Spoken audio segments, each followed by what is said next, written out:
Mirá qué fácil. Ríos, no, países, perdón, del continente asiático. Países del continente asiático comenzando ya.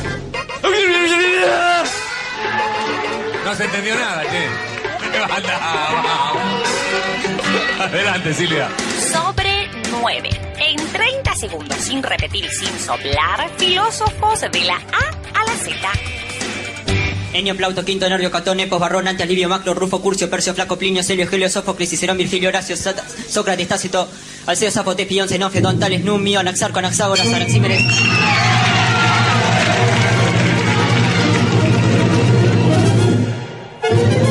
Diccionario de filósofos.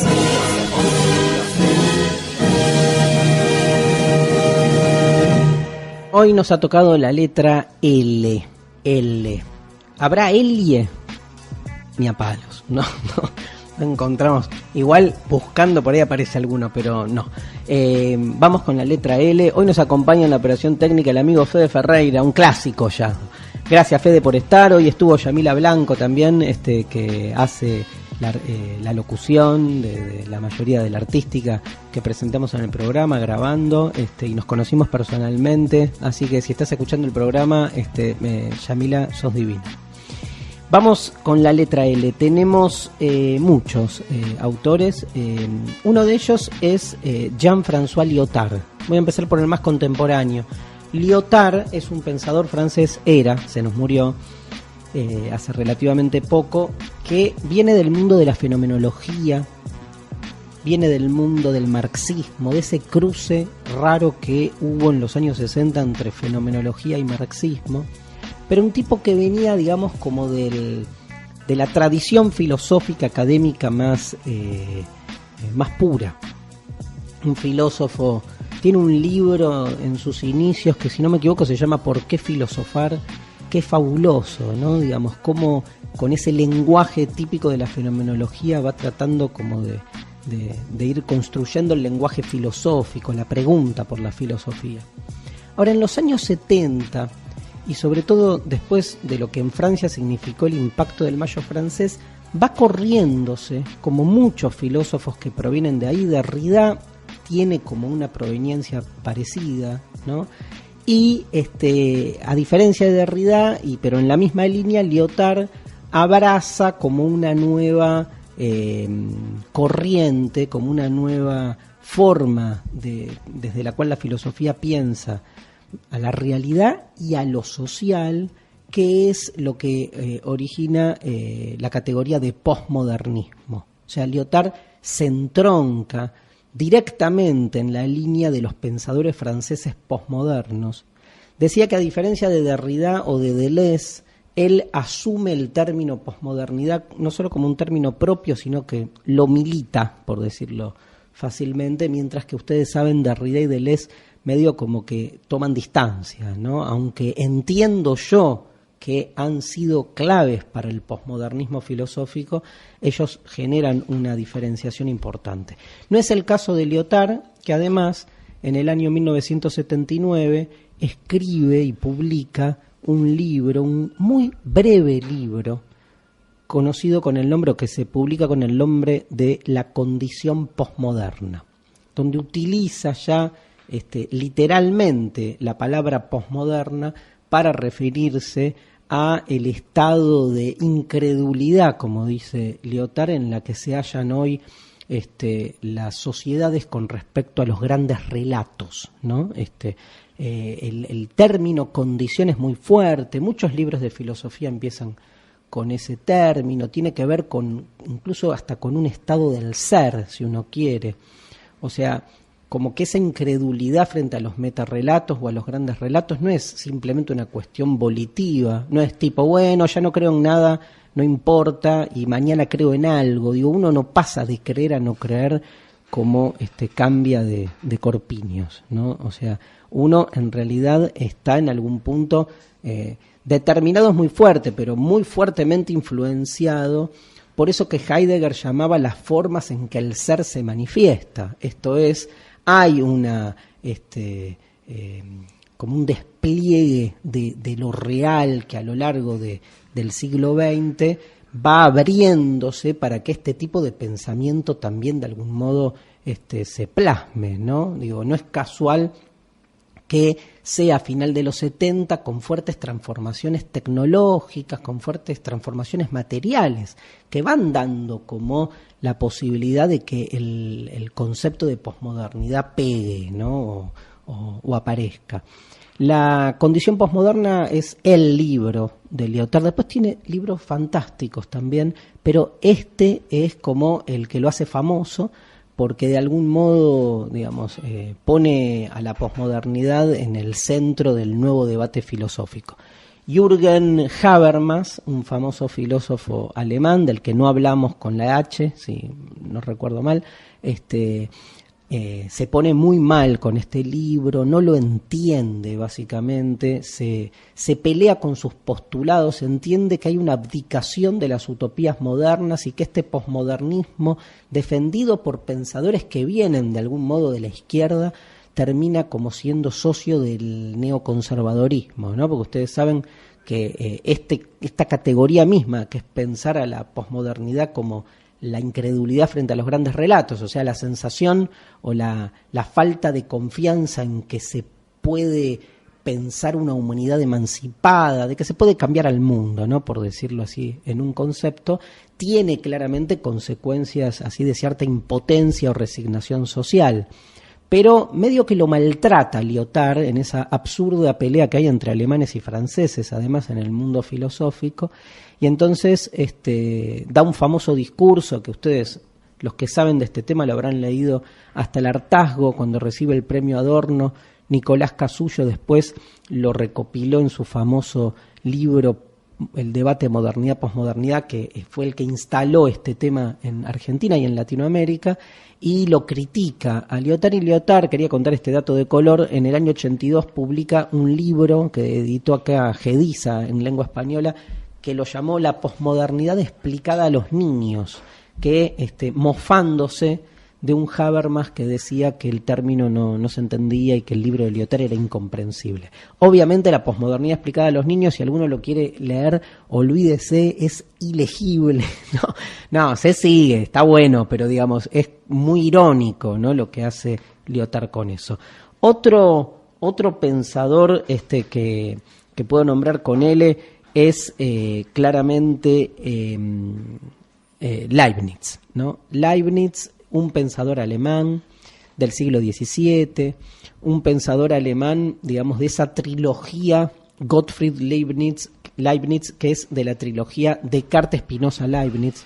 Son esos tres grandes racionalistas metafísicos del siglo XVII, que son como los herederos de la primera retracción de la religión en Europa. O sea, es el momento en que la religión empieza a dejar paso a la nueva modernidad adviniente, al nuevo mundo, pero que recién emerge. Entonces, si la nueva modernidad en Europa se termina de instalar en el siglo XVIII, fin del siglo XVIII, y el mundo medieval termina o empieza a finalizar en el siglo XVI, Leibniz es más bien hijo de una época de tránsito, de crisis, un entre, ¿no?, en el sentido nietzscheano, que no termina de ser ni una cosa ni otra, y me parece que esa entridad, por inventar un término, le da a Leibniz realmente un lugar muy interesante en su filosofía.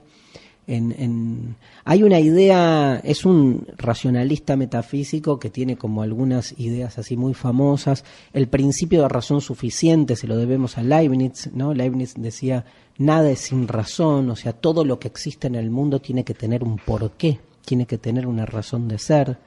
Leibniz también tiene toda una cosmología, no sé si está bien usado el término para hablar de él, pero donde entiende que este no puede ser el único mundo, que hay infinitos mundos más, además del nuestro, pero que este es el mejor de los mundos posibles, ¿no? Y entiende que entre los mundos hay como ventanas que posibilitan que haya como algún tipo de comunicación. Un pensador muy interesante. Otro pensador que quiero nombrar con él es Lucrecio. Lucrecio es un pensador latino.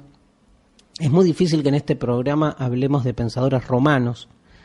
Los hubo, sí, pocos. y la mayoría no han sido más que continuadores de las grandes corrientes griegas, sobre todo de las helenistas, de la final de época del pensamiento griego. Esto, digamos, no es que... ¿cuál es el problema? El problema es que uno está acostumbrado a pensar en filosofía en términos de originalidad. O sea, ¿qué pensó de nuevo tal filósofo para ocupar un lugar en la historia de la filosofía? Entonces, en los griegos, en Europa, en la modernidad, tenemos un montón de pensadores originales, pero con los romanos tenemos un problema, que en general no son originales. Hoy que la originalidad ha muerto, para decirlo de manera light, ¿no? La verdad que podemos reconciliarnos un poco con ellos. Lucrecio básicamente toma la filosofía de Epicuro, la traduce a la cultura romana de la época, que tampoco era muy distinta a la griega, pero la escribe con otro desarrollo. Les diría al revés, que mucho de la obra de Epicuro la hemos recuperado gracias a los escritos de Lucrecio, que sí han permanecido hasta nuestros tiempos, mientras que los de Epicuro no. Lucrecio habla de Epicuro como su gran maestro, no es que lo haya conocido, pero lo leyó, y aplica su teoría. De Rerum Natura, el libro cuya traducción sería sobre la naturaleza de las cosas, es el gran libro donde Lucrecio despliega el epicureísmo en todos los asuntos de la realidad, y tal vez el tratado más famoso que hay en De Rerum Natura, que se los recomiendo a todos los que tengan problemas de pareja y a los que no, que todavía no los están teniendo los problemas, pero que ya los van a tener. En De Rerum Natura, en la parte sobre el amor, explica de qué modo el amor genera dependencia y por lo tanto genera perturbación. Y entonces hace como toda una lectura, digamos, a favor de la necesidad de despojarnos, sobre todo del contrato en el amor, del amor, digamos, está mal dicho así como contrato, pero sí de la dependencia en el amor, ¿no? E ir cada vez más hacia relaciones de a dos, que supongan dos autonomías que puedan entre ellas comulgar un tiempo y pasarla bien, básicamente, ¿no? Digo, es un gran crítico de la institución amorosa, pero también es un gran crítico de lo que después se va a llamar amor romántico, ¿no? Esa idea apasionada del amor donde se supone que uno cree que la vida pasa por ahí, ¿no? Él alivia de algún modo las relaciones afectivas, diríamos en lenguaje contemporáneo, es de los que pensaba que el amor estaba muy sobrevaluado, entonces que había que bajarlo un poco. Digo, en todo caso, amar es como nada, ver una película, o ir al gimnasio, ¿no? Digamos, quitarle un poco de idealización, ¿no? Y entonces tiene una de las ideas que a mí más me han conmovido en relación al amor, que es el primero que, de algún modo, sin nombrarlo así tan directamente, entiende que más bien que el amor tiene más que ver con una cuestión política. Digo, cuando uno está en pareja, está fundando una comunidad, aunque sea chiquita, aunque sea de a dos, o de a tres, o de a cuatro, o a partir de la fundación de una familia, hay una decisión, digo, que excede esa cosa romanticona del amor, como la media naranja que me realiza, me completa, y toda esa caterva de ay, qué mal que estoy, ¿no? Pero bueno, de idealizaciones que hacen del amor algo, digamos, que parecería que en función de eso uno deja de estar como consciente del resto de las cosas que también lo hacen a uno un ser mísero, un ser con problemas, miserable, despreciable, etcétera. Hay la idealización del amor como una manera de no hacerse cargo de nuestros propios conflictos. Y es político porque nos realiza, pero en ese otro sentido donde uno puede realmente ir por un proyecto con alguien y cambia el mundo o no cambia el mundo, algo pasa. Nos vamos a la pausa. Esto es Demasiado Humano. ¿Cansado de tener problemas con los conceptos? ¿Cree que está repitiendo una idea sin analizarla? No sufra más. Darío Stanraiver es la solución. Demuele, desmonta, irrumpe. Deconstrucciones en Demasiado Humano.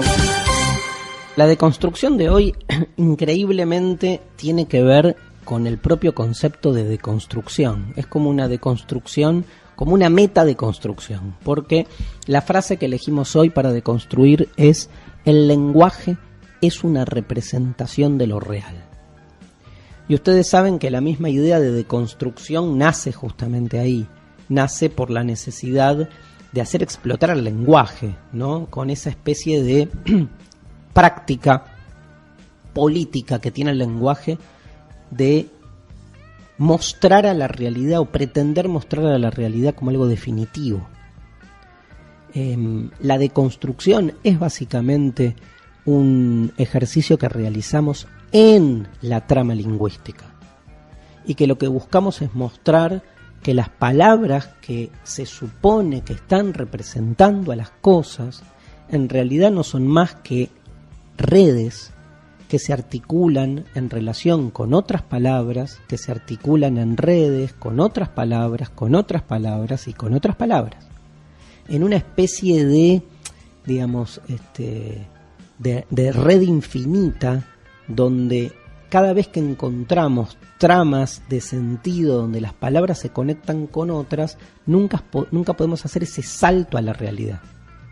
Entonces, nunca podemos hacer ese salto a la realidad porque es el problema que vamos a discutir ahora, que es hasta qué punto puede justificar el lenguaje su posibilidad de abrirse y mostrar que está representando cabalmente, nítidamente, linealmente, la realidad que se supone que es a la que refiere.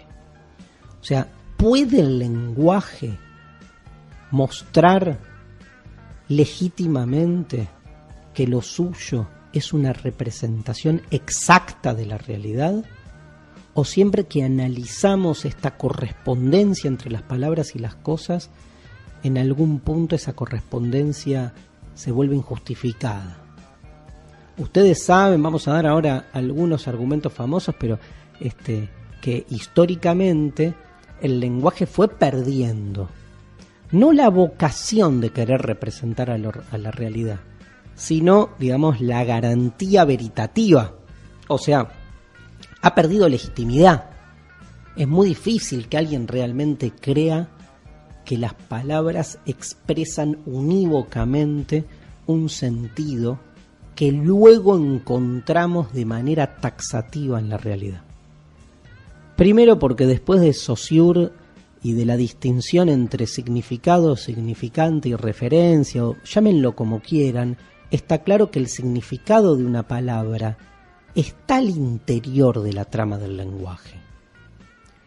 Y que una cosa es lo que la palabra signifique, casi como un diccionario, que se hace de palabras, y otra cosa es que ese diccionario de palabras realmente pueda, yo lo pienso como desvestirse, ¿no? Como desnudarse, salirse de sí mismo y mostrar su efectiva conexión con las cosas. Entonces, una cosa es definir una palabra con más palabras y otra cosa es que cada una de esas palabras se esté refiriendo realmente a la realidad. Porque esa relación, pongamos el término esencial de las palabras con las cosas, supone encontrar en ambos algo en común. O sea, yo debería, como decía ese famoso verso que aparece en el texto de Umberto Eco, El nombre de la rosa, deberíamos encontrar en la rosa su nombre. O deberíamos encontrar en el nombre de la rosa algo de la rosa. Pero no, son dos mundos distintos. Incluso el mundo de la realidad es un mundo que cada vez que lo nombramos, lo nominamos, nos dirigimos a él con palabras, no necesariamente lo estamos penetrando, no es que estamos ingresando en él. Hay a veces una sensación que es como que el ser humano cree que habla el lenguaje, ¿no? Primero, y en ese hablar el lenguaje está encerrándose sobre sí mismo, ¿no? Como si en realidad fuese al revés, ¿no? Como si el lenguaje fuese una entidad autónoma que en realidad necesita desplegarse, reproducirse y utiliza nuestros cuerpos para lograr su objetivo. Esta no es una idea nueva. En filosofía se viene trabajando mucho esta distinción, ¿no? Están aquellos que creen que hablamos el lenguaje, que disponemos de él como, hablamos el lenguaje como jugamos al ajedrez, como abrimos la heladera, es como una acción más, hablar el lenguaje como si fuese algo accesorio, exterior que utilizamos. Gran problema ya pensar al lenguaje como algo de lo que podríamos indisponer, ¿no? Tipo, ay, no quiero hablar más. No, porque no es que el lenguaje es una decisión tipo veo tele o no veo tele, que es otro problema similar, pero lo dejo para otro programa. Tipo, o cómo mentas o no cómo mentas. No, no pasa por ahí. Digamos, pasa porque todo es lenguaje.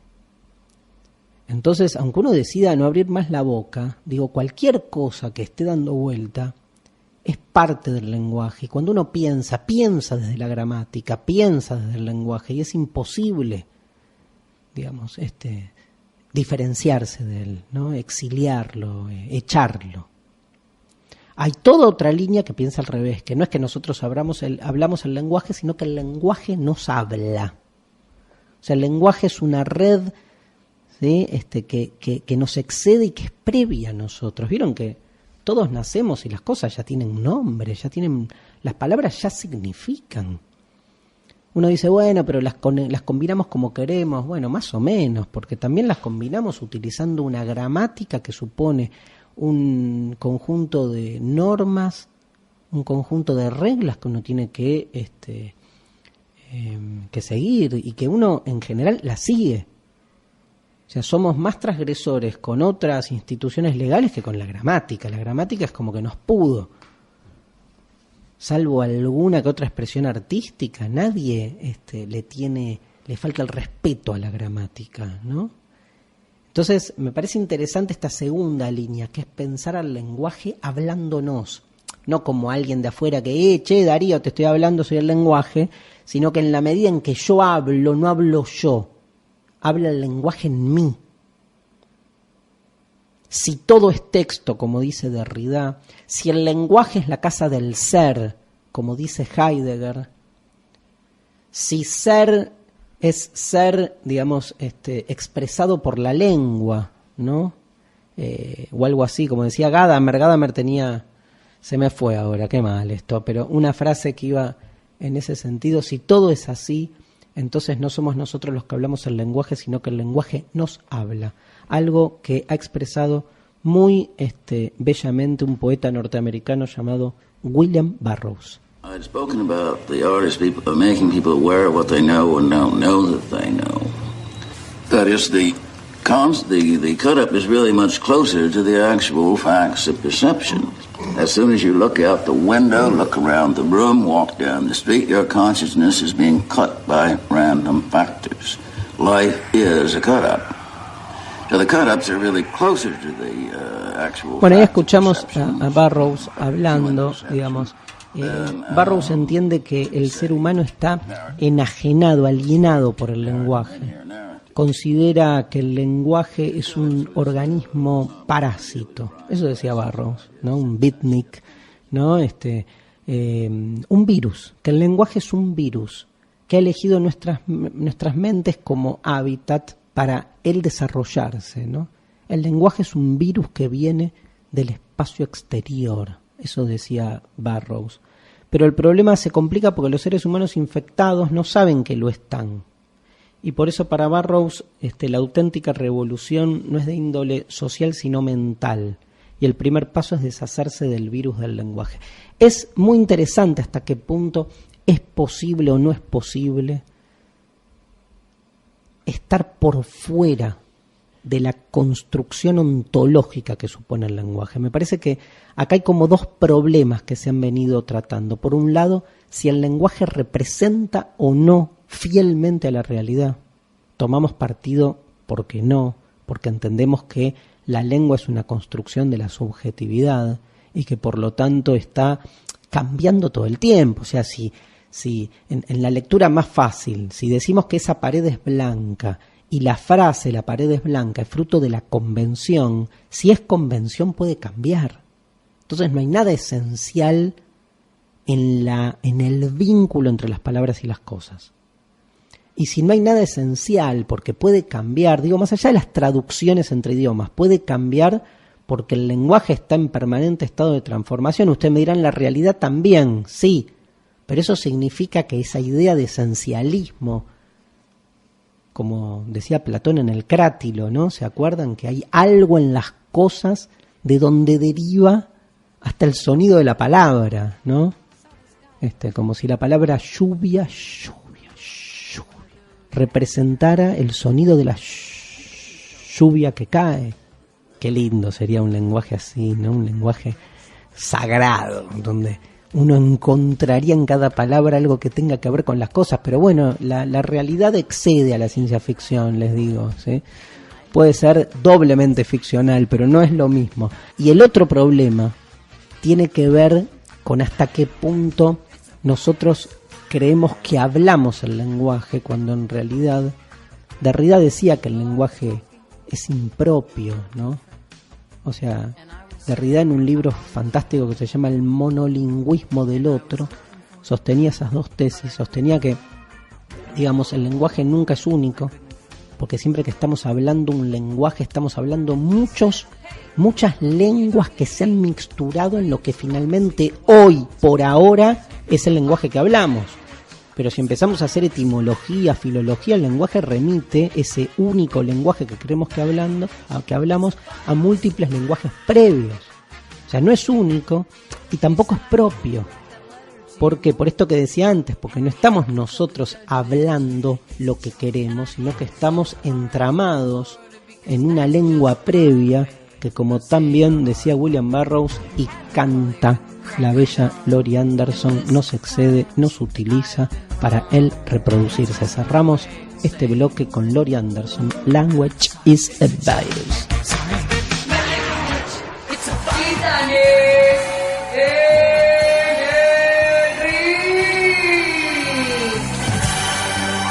Hoy, en Demasiado Humano, por esta esquina, concreto, perecedero, precario, tridimensional, hedonista, se lo conoce también como una sustancia finita. Con ustedes, el cuerpo. Y por el otro rincón, principio constitutivo de todo ser vivo, inmaterial, etéreo. Con ustedes, el alma.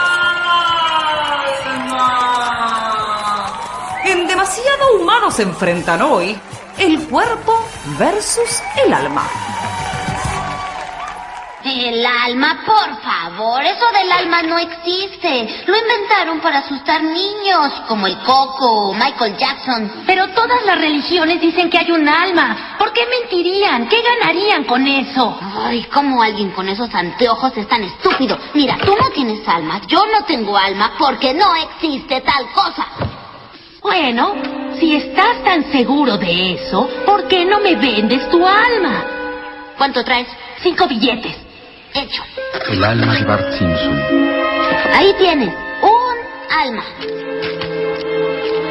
Un placer hacer negocios contigo. Cuando quieras. Cuántas historias, ¿no?, hay sobre la venta del alma, el diablo que la compra. Acá el amigo Bart Simpson, el gran filósofo de nuestros tiempos, no tiene ningún problema, me parece, en negociarla. Por ahí tiene más problema en comercializar el cuerpo, ¿no? Ahí hay una relación muy interesante, pero bueno, de esto se trata el Titanes en el Ring de hoy, de este debate entre alma y cuerpo. Lo primero que hay que decir, después de escuchar a Bart y a su rápida venta del alma, es que esta es una dicotomía, un binario que tiene un problema.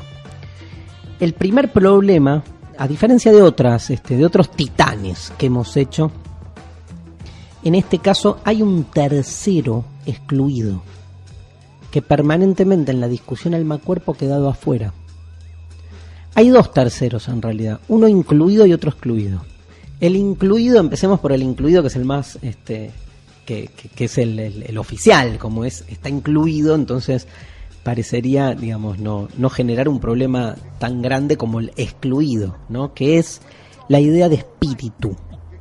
O sea, el cristianismo ha llevado este dualismo a una trilogía, no sé, a un trilismo. Estoy mal hoy con las palabras. De dualismo a trío. Porque vieron que el número cristiano es el 3, ¿no? San Agustín se ha dedicado. Acá Mariana pone cara de recién me entero que el número cristiano es el 3. Ay, Mariana, vas a arder en el infierno. Ahora estás ardiendo ya. Este es tu infierno, pero hay un post-infierno donde vas a arder el doble. El número es el 3 y, por ejemplo, Agustín tiene muchos libros. Agustín no es un amigo que tiene San Agustín de Hipona, digamos, que lo que hace es mostrar la estructura trina, ¿sí?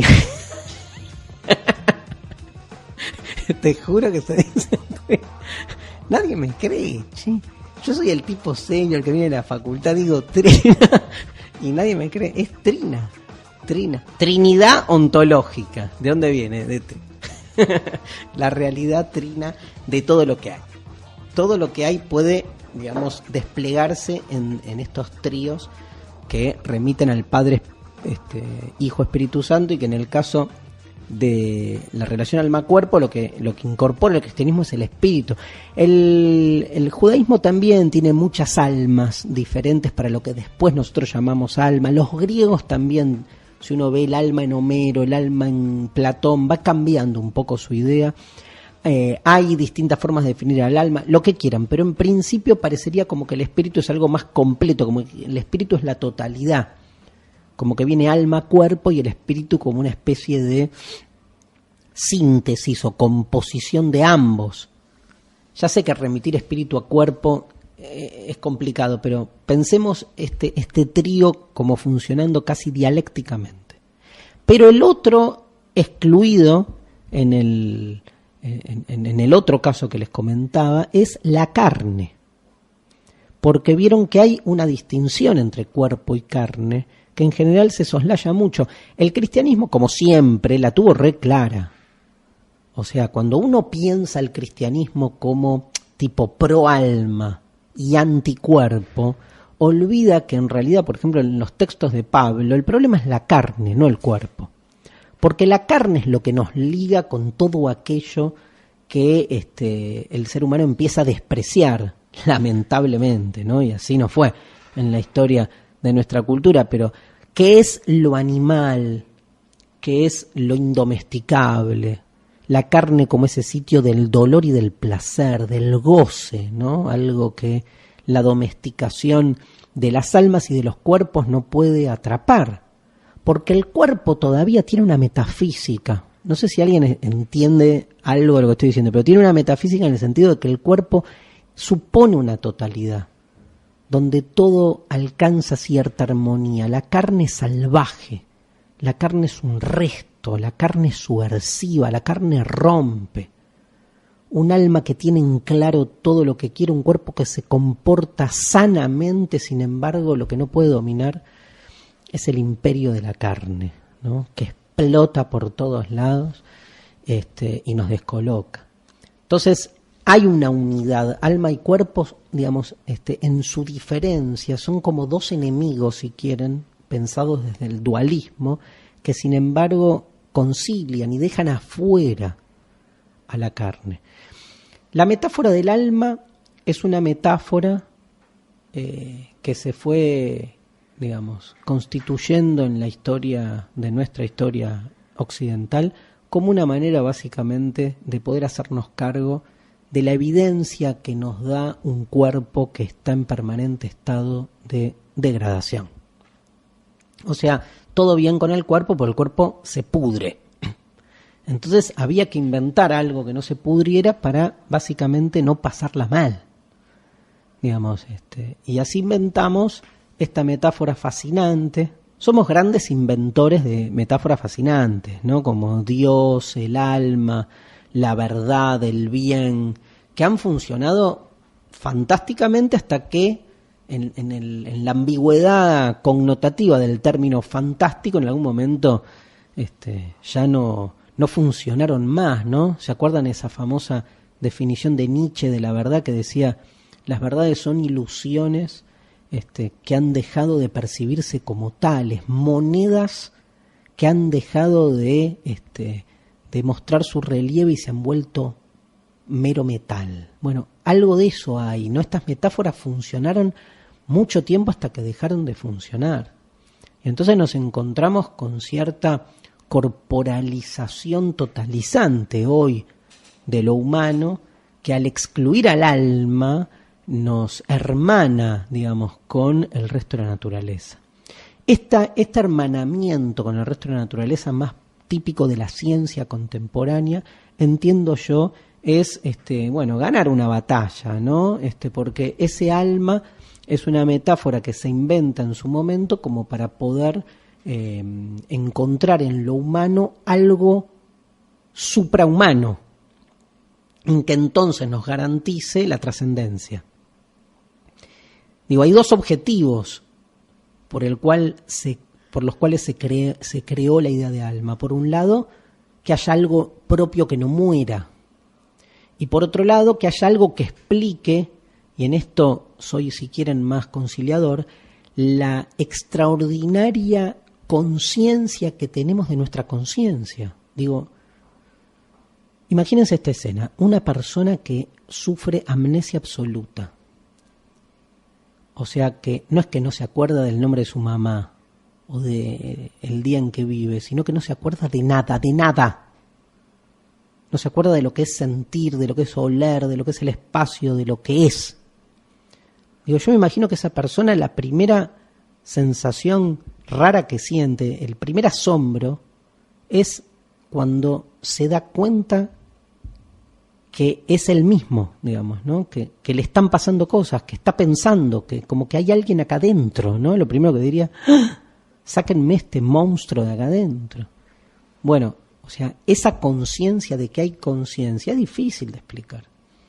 Yo puedo, ir a la ciencia y decir, bueno, mira, en realidad soy un cerebro con un sistema nervioso que está funcionando fantástico, y todas estas pelotudeces que estoy diciendo son fruto del funcionamiento neurológico, todo bien, pero mientras yo digo todo esto, digamos, como decía Heidegger, no es solo conocimiento puro, hay un estado, hay una disposicionalidad afectiva, hay una sensación, hay cuerpo, y ese cuerpo está ahí presente y se moviliza.